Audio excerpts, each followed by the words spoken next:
I genuinely don't know. I wish I could answer or ask myself that question, but...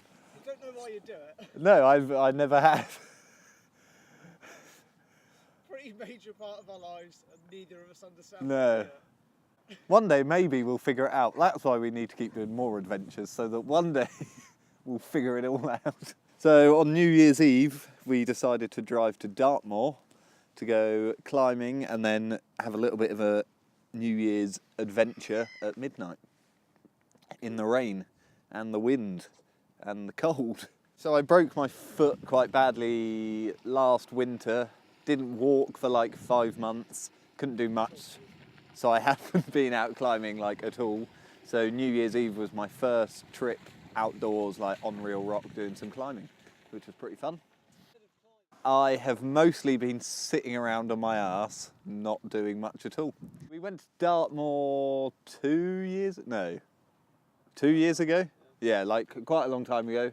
Filmed a little climbing video then. Since then, I have changed jobs twice. I have moved out into a new flat. That's about it, actually. Sat around a lot with a broken foot.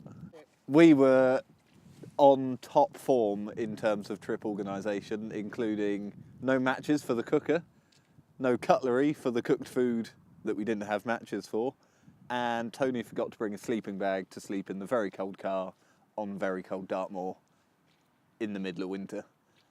So we were quite well organised. Well, because we woke up super early for an alpine start at about 11 o'clock, we got there for about 3, and I think I must have climbed for about 40 minutes before it got too dark to do anything, so we went and sat in the car and felt sorry for ourselves. So as midnight neared, we drove over to Haytor, which is just a big old rock on top of a hill, and along with crowds of other outdoorsy types, we hiked up to the top, climbed onto the top, which was a bit wet and slippery and kind of scary. Sat there for a little while because we got there way too early. And then New Year's came and we were sat on top of a wet, cold hill. And somehow that makes it much more memorable. I actually thought it went quite well considering that everything went wrong, and it's not an adventure without failure. That's what I was looking for. So I think having these little adventures, or even big adventures, is really important because we get to learn more about what we can do. We get to have like fun memories to look back on, and it saves just working for working's sake. So at least if we work a week, we get to do something fun in the weekend. It kind of makes sense to me. Kind of. I hope we'll do more stuff this year. I don't know how to make that sound inspirational, and I'm not drunk doing this one, that won't help.